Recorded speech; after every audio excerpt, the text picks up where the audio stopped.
नमस्कार दोस्तों, मैं मंजित कुमार अपने YouTube चैनल कॉम्पिटिटिव जोन में आप सभी का स्वागत करता हूं।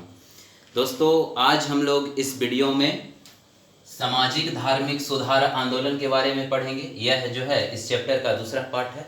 इससे पहले हम लोग इस सामाजिक धार्मिक सुधार आंदोलन में ब्रह्म समाज और राजा राम मोहन राय के बारे में पढ़ चुके हैं और आज हम लोग इस वीडियो में प्रार्थना समाज, स्वामी दयानंद सरस्वती और इनके द्वारा स्थापित आर्य समाज के बारे में पढ़ेंगे। तो जो यूजर्स नए हैं चैनल को सब्सक्राइब कर लें and press the bell icon ताकि आपको समय समय पर नोटिफिकेशन सबसे पहले मिल सके। तो चलिए दोस्तों, वीडियो को शुरू करते हैं और जो इसका पहला पार्ट नहीं पढ़े हैं पहला पार्ट जाकर पढ़ लें। इस वीडियो के कॉर्नर में एक आई बटन होगा, उस पर आप क्लिक करेंगे तो इसका पहला पार्ट अवेलेबल है। तो चलिए दोस्तों, वीडियो को शुरू करते हैं और जानते हैं प्रार्थना समाज। तो देखिए, प्रार्थना समाज का जो स्थापना हुआ था वो कब हुआ था? तो 1867 में हुआ था। और कहाँ हुआ था? तो महाराष्ट्र में हुआ था। ठीक है।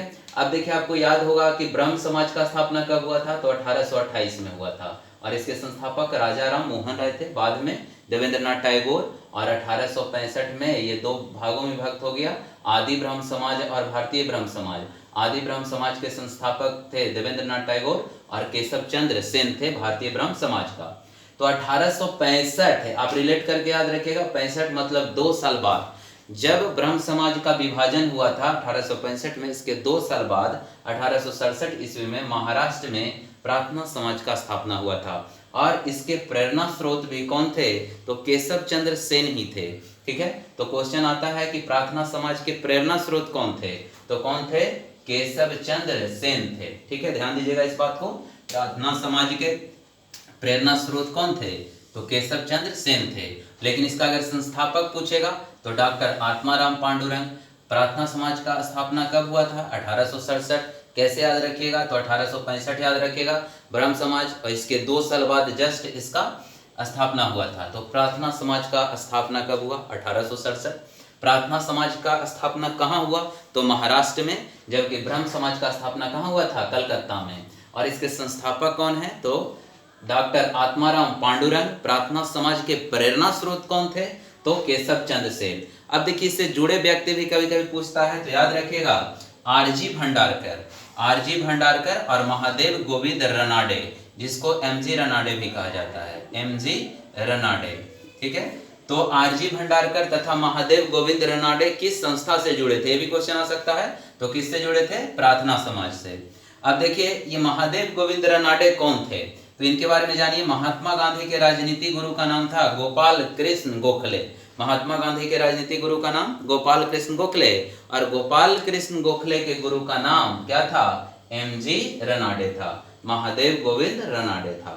देखिए, महादेव गोविंद रनाडे को महाराष्ट्र का सुकरात कहा जाता है। बहुत इंपॉर्टेंट क्वेश्चन आता है, क्वेश्चन ये पूछा हुआ भी है कि महाराष्ट्र का सुकरात किसे कहा जाता है? तो एमजी रनाडे को कहा जाता है। और एक क्वेश्चन और आता है इनसे, पश्चिमी भारत में सांस्कृतिक पूर्ण जागरण का अग्रदूत कहा जाता है।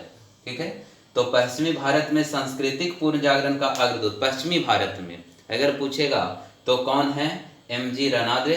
और नव हिंदू जागरण के अग्रदूत अगर पूछेगा तो राजा राम मोहन राय। ठीक है। एक पॉइंट और इनसे याद रखिएगा, 1891 में महाराष्ट्र में बीडोरी मैरिज एसोसिएशन की स्थापना एमजी रनाडे ने किया था। तो बीडोरी मैरिज एसोसिएशन की स्थापना कौन किए थे? तो एमजी रनाडे ने किए थे। और कब किए थे? तो 1891 ईस्वी में। तो प्रार्थना समाज से ही आपको जुड़ा, इतना याद रखिएगा। अब देखिए, एक फैक्ट याद रखिएगा, आर्य महिला समाज। महिलाओं की स्थिति को सुधार करने के लिए आर्य महिला समाज का स्थापना किया गया था और इसके संस्थापक थे पंडिता रमाबाई। ठीक है। आर्य महिला समाज के संस्थापक पंडिता रमाबाई, और इसी से जुड़े एक व्यक्ति थे प्रोफेसर डीके कर्वे। याद रखिएगा। तो इन्होंने महिलाओं की स्थिति को सुधार करने के लिए पूना में विडो होम का स्थापना किया। ठीक है। विधवा को रहने के लिए आपको एक आश्रम, वृद्धा आश्रम का स्थापना किया। कहाँ? पूना में। और याद रखिए एक फैक्ट, 1906 ईस्वी में बम्बई में इंडियन वुमेन्स यूनिवर्सिटी की स्थापना की। तो प्रोफेसर डीके कर्वे। तो ये सब जो थे आपको दक्षिण भारत के समाज सुधारक थे। आर्य महिला समाज Pandita Ramabai, professor DK curve ने पूना में बीडो होम स्थापित किया। 1906 में बम्बई में इंडियन वुमेन्स यूनिवर्सिटी महिला विश्वविद्यालय स्थापित किया। कहाँ किया था? तो आपको 1906 में बम्बई में किया था। ठीक है दोस्तों, तो चलिए एक बार थोड़ा सा और इसके बारे में रिकॉल कर लेते हैं और जानते हैं प्रार्थना समाज के संस्थापक कौन थे। तो प्रार्थना समाज के संस्थापक कौन थे? तो आत्माराम पांडुरंग। इसका स्थापना कब हुआ? 1867। कहाँ हुआ? तो महाराष्ट्र में हुआ। प्रार्थना समाज के प्रेरणा स्रोत कौन थे? तो प्रार्थना समाज के प्रेरणा स्रोत कौन थे? केशवचंद्र सेन। इनसे जुड़े व्यक्ति और पूछेगा तो एमजी रनाडे और आरजी भंडारकर। ठीक है, एमजी रनाडे कौन थे? तो महात्मा गांधी के राजनीतिक गुरु का नाम क्या था? गोपाल कृष्ण गोखले। और गोपाल कृष्ण गोखले के गुरु का नाम क्या था? तो एमजी रनाडे। एमजी रनाडे को महाराष्ट्र का सुकरात कहा जाता है और इसे पश्चिम भारत के सांस्कृतिक पुनर्जागरण का अग्रदूत कहा जाता है। और 1891 ईस्वी में इन्होंने बीडो रीमैरिज एसोसिएशन की स्थापना कहाँ की थी? तो महाराष्ट्र में की थी। और इसके बाद अगर आर्य महिला समाज का स्थापना किसने किया? तो पंडिता रमाबाई। और आर्य महिला समाज से एक व्यक्ति जुड़े थे, प्रोफेसर डीके कर्वे। इन्होंने बीडो होम कहाँ स्थापित किया? पुणे में। और 1906 ईस्वी में महिला विश्वविद्यालय कहाँ खोला? तो आपको बम्बई में। ठीक है, इसके बाद अब हम लोग को पढ़ना है स्वामी दयानंद सरस्वती के बारे में। तो स्वामी दयानंद सरस्वती का जन्म कहाँ हुआ? तो गुजरात के टंकारा में 1824 ईस्वी में हुआ था। ठीक है, स्वामी दयानंद सरस्वती का जन्म गुजरात के टंकारा में कब हुआ? 1824 ईस्वी में। इनका बचपन का नाम क्या था? तो बचपन का नाम मूल शंकर था। स्वामी दयानंद सरस्वती का मूल नाम क्या था? तो मूल शंकर था। अब देखिए इनके दो गुरु याद रखिएगा। एक गुरु का नाम याद रखिएगा दंडी स्वामी पूर्णानंद। ठीक है, से 24 वर्ष की अवस्था में संन्यास की दीक्षा ली। ध्यान दीजिएगा इस बात को। दो गुरु से इन्होंने एक तो संन्यास की दीक्षा किनसे लिया? तो दंडी स्वामी पूर्णानंद से 24 वर्ष की अवस्था में। और 1861 ईस्वी में मथुरा के एक स्वामी थे बिरजानंद। ठीक है, बिरजानंद से वेदों का गहन अध्ययन किया। ठीक है, यानी वेदों का शिक्षा किससे प्राप्त किया? तो बिरजानंद से। तो दो गुरु का याद रखिएगा नाम इनका। एक संन्यास की दीक्षा किससे लिया? तो दंडी स्वामी पूर्णानंद से। और मथुरा के स्वामी बिरजानंद से इन्होंने वेदों का गहन अध्ययन किया। ठीक है, देखिए ये बहुत इंपॉर्टेंट है। इन्होंने सर्वप्रथम स्वराज शब्द का प्रयोग किया था तथा हिंदी को राष्ट्रभाषा के रूप में स्वीकार किया था। पिछला देखिए आपको ये दरोगा पेटी में पूछा हुआ था कि वह व्यक्ति कौन थे जिन्होंने हिंदी को राष्ट्रभाषा के रूप में स्वीकार करते हुए स्वराज शब्द का पहला प्रयोग किया। तो स्वराज शब्द का पहला प्रयोग किसने किया था? तो स्वामी दयानंद सरस्वती। ऐसे स्वराज मेरा जन्मसिद्ध अधिकार है, मैं इसे लेकर रहूंगा। बाल गंगाधर तिलक। पूर्ण स्वराज का मांग भी 1929 के लाहौर अधिवेशन में। ठीक है, तो इस प्रकार से। और 1906 के आपको कलकत्ता अधिवेशन में स्वराज शब्द का मांग किया गया था। ठीक है, तो स्वराज से संबंधित था। और तो स्वराज शब्द का पहला प्रयोग किसने किया था? तो स्वराज शब्द का पहला प्रयोग स्वामी दयानंद सरस्वती ने किया था। ठीक है दोस्तों, तो स्वामी दयानंद सरस्वती का जन्म कहाँ हुआ था? तो गुजरात के टंकारा में 1824 में इनका जन्म हुआ था। इनके बचपन का नाम क्या था? तो बचपन का नाम मूल शंकर था। इन्होंने संन्यास की दीक्षा किससे लिया? तो दंडी स्वामी पूर्णानंद से। ठीक है, 24 वर्ष की अवस्था में। और वेदों का गहन शिक्षा किससे प्राप्त किया? तो मथुरा के स्वामी बिरजानंद से। ठीक है, तो दो ग्रुप याद रखिएगा। और सर्वप्रथम स्वराज शब्द का प्रयोग करते हुए हिंदी को राष्ट्रभाषा के रूप में स्वीकार करने वाले व्यक्ति भी कौन थे? तो वे थे दयानंद सरस्वती। अब देखिए इनका मृत्यु अजमेर में हुआ 30 अक्टूबर 1883 ईस्वी को। मृत्यु कहाँ हुआ? अजमेर में। अब देखिए इससे पहले हम लोग एक समाज सुधारक पढ़े थे राजाराम मोहन राय का मृत्यु कहाँ हुआ था? तो विदेश में मरने वाले पहले समाज सुधारक थे राजाराम मोहन राय। और इनका मृत्यु कब हुआ था? 1833 ईस्वी में ब्रिस्टल में हुआ था। और इनका मृत्यु कहाँ हुआ?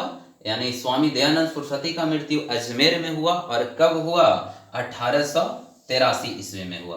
देखिए इन्होंने कुछ नारा दिया था, जैसे भारत भारतीयों का है, नारा किसने दिया था? वेदों की ओर लौटो का नारा किसने दिया?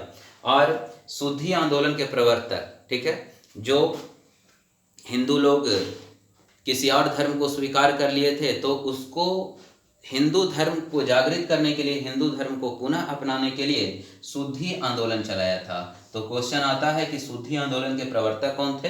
तो कौन थे? स्वामी दयानंद सरस्वती थे। और इन्होंने भारत भारतीयों का नारा दिया। भारत भारतीयों के लिए नारा किसने दिया? तो स्वामी दयानंद सरस्वती ने। वेदों की ओर लौटो का नारा किसने दिया? तो स्वामी दयानंद सरस्वती ने। और शुद्धि आंदोलन के प्रवर्तक कौन थे? तो स्वामी दयानंद सरस्वती। और इन्होंने एक आर्य समाज का स्थापना किया था। और आर्य समाज का स्थापना कब किया था? 1875 ईस्वी में बम्बई में किया था। ठीक है, तो आर्य समाज का स्थापना कहाँ हुआ? तो बम्बई में हुआ। कब हुआ? 1875। और जब 75 में हुआ, 2 साल बाद इन्होंने जो है मुख्यालय कहाँ बनाया था? लाहौर में बनाया था। तो यहाँ से आपको दयानंद सरस्वती और आर्य समाज के अभी और थोड़ा सा कुछ फैक्ट है, एक बार फिर से देख लीजिए। स्वामी दयानंद सरस्वती, इनका जन्म गुजरात के टंकारा में हुआ था। 1824 ईस्वी में हुआ था। इनका बचपन का नाम मूल शंकर था। इन्होंने सन्यास की दीक्षा आपको स्वामी पूर्णानंद से लिया था। और वेदों का गहन शिक्षा आपको बिरजानंद से प्राप्त किया था। और स्वराज का सर्वप्रथम प्रयोग करते हुए हिंदी को राजभाषा के रूप में अपनाने वाले व्यक्ति कौन थे? स्वामी दयानंद सरस्वती। इनकी मृत्यु अजमेर में कब हुआ? 1883 ईस्वी में हुआ। और इन्होंने भारत भारतीयों के लिए है, वेदों की ओर लौटो और शुद्धि आंदोलन के प्रवर्तक कौन थे? तो स्वामी दयानंद सरस्वती थे। और आर्य समाज का स्थापना कब किए थे? 1875 ईस्वी में। और कहाँ किए थे? बम्बई में। और इसका मुख्यालय 1877 ईस्वी में कहाँ बनाए थे? लाहौर में बनाए थे। आप एक बार इसे अच्छे से स्क्रीनशॉट ले लें।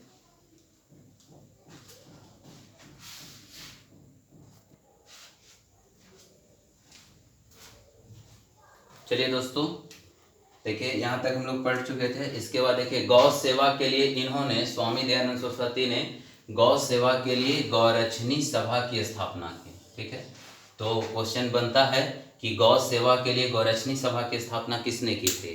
तो स्वामी दयानंद सरस्वती। और एक क्वेश्चन और आता है कि गौ करुणा निधि नामक पुस्तक, गौ सेवा के लिए गौ करुणा निधि नामक पुस्तक किसने लिखा था?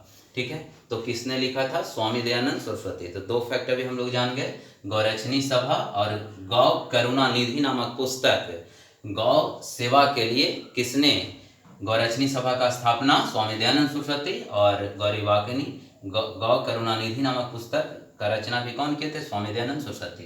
देखिए, इन्होंने आगरा में पाखंड खंडनी पटाखा फहराई थी। ठीक है, तो याद रखिएगा, पाखंड खंडनी नामक पताका कहाँ फहराई थी? तो आगरा में। और कौन फहराया था? तो स्वामी दयानंद सरस्वती। अब देखिए, इनका कुछ पुस्तक है जो आते रहता है, याद रखिएगा। तो पुस्तक है, तो ये तो बहुत आता है। सत्यार्थ प्रकाश के लेखक कौन है? दयानंद सरस्वती। और ये आता है वेदभास भूमिका। ये दोनों क्वेश्चन बहुत पूछता है, लेकिन कुछ हम और किताब का नाम लिखे हैं। देखिए, इसको रटना नहीं है, आपको बस देख लेना है एक बार। आप एक बार इसको दिमाग में रख लीजिएगा, एक बार पढ़ लीजिएगा तो आपको याद रहेगा। ठीक है, सत्यार्थ प्रकाश, पाखंड खंडन। अब देखिए यहाँ पे जो है पाखंड खंडन और पाखंड खंडनी नामक पटाखा भी फहराया था। तो पाखंड खंडन और पाखंड खंडनी सब रिलेटेड किससे है? स्वामी दयानंद सरस्वती से। इसके बाद देखिए, वेदभास, ये तो बहुत एग्जाम में पूछ चुका है, ये दोनों तो बहुत, इतना पूछा मत पूछिए। सत्यार्थ प्रकाश और वेदभास नामक पुस्तक किसने लिखा? तो स्वामी दयानंद सरस्वती। देखिए, ऋग वेदभास, अद्वैतमत का खंडन, पंच महायज्ञ विधि, बलवाचार्य मत का खंडन, ये सब पुस्तक के लेखक कौन है? स्वामी दयानंद सरस्वती। एक बार देखिए, फिर से इसको पढ़ लेते हैं ताकि याद हो जाए। सत्यार्थ प्रकाश, पाखंड खंडन, वेदभास, वेदभास याद रहेगा था, ऋग वेदभास याद रहेगा, वेदभास ऋग वेदभास। अद्वैतमत का खंडन, देखिए खंडन पाखंडन सब जितना है सब स्वामी दयानंद सरस्वती। तो पंच महायज्ञ विधि, पंच महायज्ञ विधि नामक पुस्तक के लेखक कौन है? स्वामी दयानंद सरस्वती। देखिए, ये कितने स्टूडेंट ये सोचेंगे कि इतना नहीं पूछेगा, तो एक बात आप ध्यान दीजिएगा कि एग्जाम कुछ नया सोचता है। ठीक है, आप ये तो बहुत पूछ चुका है, हो सकता है ये पूछ दे क्वेश्चन पंच महायज्ञ विधि के लेखक कौन है। तो आपको अगर एक बार इसको देख लीजिएगा तो आपसे क्वेश्चन नहीं छूटेंगे। तो एक बार देख लीजिए, पंच महायज्ञ विधि के लेखक कौन है? तो स्वामी दयानंद सरस्वती। बलवाचार्य मत का खंडन, तो बलवाचार्य मत का खंडन के भी लेखक कौन है? तो स्वामी दयानंद सरस्वती। ठीक है, आपको सुमेलित करने के लिए भी देता है कि इनमें से कौन स्वामी दयानंद सरस्वती का पुस्तक नहीं है। ठीक है, ऐसा भी दे सकता है, तो आप जानिएगा इसमें, तभी आप फाइंड आउट उसको कर पाइएगा कि है कि नहीं है। चलिए अब देखिए आर्य समाज, इनका मृत्यु कब हुआ? 1883 में। कहाँ हुआ? अजमेर में। इनके मृत्यु के बाद जो है आर्य समाज दो गुट में विभाजित हो गया, एक कॉलेज गुट और एक गुरुकुल गुट। तो कॉलेज गुट के जो संस्थापक थे लाला हंसराज थे। ठीक है, आर्य समाज दो गुटों में विभाजित हो गया, एक कॉलेज गुट और दूसरा गुरुकुल गुट। तो कॉलेज गुट लाला हंसराज और गुरुकुल स्वामी श्रद्धानंद। ठीक है, स्वामी श्रद्धानंद गुरुकुल, गुरुकुल गुट के स्वामी श्रद्धानंद। अब इन्होंने देखिए 1886 में दयानंद एंग्लो वैदिक कॉलेज लाहौर में स्थापित किया। ये भी क्वेश्चन बनता है कि दयानंद एंग्लो वैदिक कॉलेज का स्थापना किसने किया था? तो लाला हंसराज ने किया था। और कब किया था? ये दोनों जो है गुरु, और यहाँ पे देखिए गुरुकुल कांगड़ी विश्वविद्यालय कहाँ खोला था? हरिद्वार में। और ये कौन खोले थे? स्वामी श्रद्धानंद ने खोले थे। और ये दोनों घटना 1886 का है। ठीक है, तो आर्य समाज दो गुट में विभाजित हो गया, कॉलेज गुट। कॉलेज गुट के संस्थापक कौन थे? तो कॉलेज गुट के संस्थापक थे लाला हंसराज, और गुरुकुल गुट के संस्थापक कौन थे? आपको स्वामी श्रद्धानंद। और स्वामी श्रद्धानंद ने गुरुकुल कांगड़ी विश्वविद्यालय हरिद्वार में 1886 में, और लाला हंसराज ने दयानंद एंग्लो वैदिक कॉलेज का स्थापना लाहौर में किया। ठीक है दोस्तों, तो ये था आपको प्रार्थना समाज और स्वामी दयानंद सरस्वती और हम लोग आर्य समाज के बारे में पढ़ लिए। अब नेक्स्ट में हम लोग स्वामी विवेकानंद के बारे में पढ़ेंगे और रामकृष्ण मिशन और छोटे छोटे जो भी समाज सुधारक है उसके बारे में हम लोग पढ़ लेंगे। बाकी ये टॉपिक आपको समाप्त हो जाएगा। तो उम्मीद करते हैं दोस्तों ये वीडियो आपको पसंद आया होगा। अगर वीडियो पसंद आ रहा है तो प्लीज़ लाइक करें, सब्सक्राइब करें, अपने दोस्तों को भी शेयर करें। और जो अभी तक चैनल को सब्सक्राइब नहीं किए हैं तो सबसे पहले चैनल को सब्सक्राइब करें और कमेंट बॉक्स में ज़रूर बताएं कि ये वीडियो आपको कैसा लग रहा है। कुछ गलती होता है तो आप हमें सुझाव दे सकते हैं, हम लोग इस पे कार्य करेंगे। तो चलिए दोस्तों मिलते हैं नेक्स्ट वीडियो में। जय हिंद।